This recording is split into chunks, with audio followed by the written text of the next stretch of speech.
তেল বিক্রিতে অনিয়ম, মজুদের সঠিক হিসাব না থাকা এবং গ্রাহকদের রসিদ না দেওয়ার অভিযোগে রাজশাহীর পবা উপজেলায় একটি পেট্রোল পাম্পকে ২ লাখ টাকা জরিমানা করেছে ভ্রাম্যমাণ আদালত।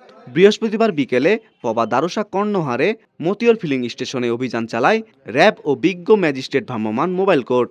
এ সময় জেলা প্রশাসকের সহকারী সামিয়া রহমান সাংবাদিকদের প্রশ্নের জবাবে বলেন, সম্প্রতি সরকার কর্তৃক পেট্রোল পাম্পগুলোতে জ্বালানি তেলের সুষ্ঠু বন্টন নিশ্চিতে ট্যাগ অফিসার নিয়োগ দেওয়া হয়েছে। নিয়মিত মোবাইল কোর্ট পরিচালনার অংশ হিসেবে পবা উপজেলায় দারুসাতে মতিয়র ফিলিং স্টেশন অভিযান পরিচালনা করা হয়। সেখানে মনিটরিং শুরু করার পর পাম্পটির কার্যক্রমে ব্যাপক বিশৃঙ্খলা ও বেশ কিছু গুরুতর অনিয়ম ধরা পড়ে।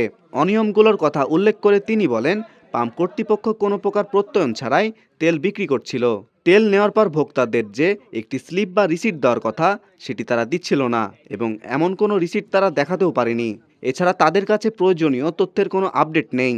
মজুদ সম্পর্কে তিনি জানান, পাম্প কর্তৃপক্ষ যে পরিমাণ তেলের মজুদ দেখাচ্ছে বাস্তবে সেটি চেক বা যাচাই করার মতো কোনো ব্যবস্থা সেখানে নেই। সার্বিক দিক বিবেচনা করে এবং এসব অপরাধ আমলে নিয়ে ওই পেট্রোল পাম্পটিকে ২ লাখ টাকা জরিমানা করা হয়। আপনারা তো জানেন যে সরকার ইতিমধ্যে পেট্রোল পাম্পগুলোতে ট্যাগ অফিসার নিয়োগ করেছে এবং সেই সুবাদে আমরা ট্যাগ অফিসারদের কাছ থেকে প্রাপ্ত তথ্য মতে আমরা রেগুলার আমাদের মোবাইল কোড করছি।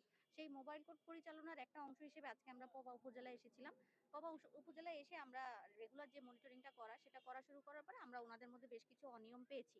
ওনারা হচ্ছেন যে কোনো প্রকার স্লিপ দিচ্ছেন না এবং ওনাদের বেশ কিছু তথ্য ওনাদের কাছে নেই, আপডেট নেই এবং ওনারা যেই পরিমাণ তেল ওনারা এখানে মজুদ দেখাচ্ছেন সেটা চেক করারও কোনো ব্যবস্থা নেই। এই সবকিছু মিলিয়ে ওনাদের বিরুদ্ধে আমরা ২ লাখ টাকার মতো জরিমানা করেছি অপরাধগুলো আমলে নিয়ে এবং ওনারা যেই সকল সেবা গ্রহীতাদের ওনারা তেল দিয়েছেন তাদেরকেও আমরা বিষয়টি বুঝিয়ে বলেছি এবং আমাদের যে রেগুলার মনিটরিং অফিসার আছেন, ট্যাগ অফিসার আছেন, ওনাদের সামনেই এই সব কিছু হয়েছে, ওনারাও বিষয়টা ওয়াকিবহাল আছে। মনিটরিং এবং ওনাদের তেল দেওয়ার ক্ষেত্রে ব্যাপক বিশৃঙ্খলা দেখা গিয়েছে। ওনারা কোনো প্রকার প্রত্যয়ন ছাড়াই তেল দিচ্ছে এবং ওনারা কোনো প্রকার রিসিট, যেটা আমরা বলি যে ভোক্তাদের কাছে একটা রিসিট থাকবে, সেই রিসিটটা ওনারা দেখাতে পারেননি আমাদের। এই সময় প্রশাসনের নিয়মিত মনিটরিং অফিসার এবং র্যাব 5 ও সংশ্লিষ্ট ট্যাগ অফিসাররা উপস্থিত ছিলেন। গোলাম হায়দুর, ডেইলি সিটিজেন ভয়েস।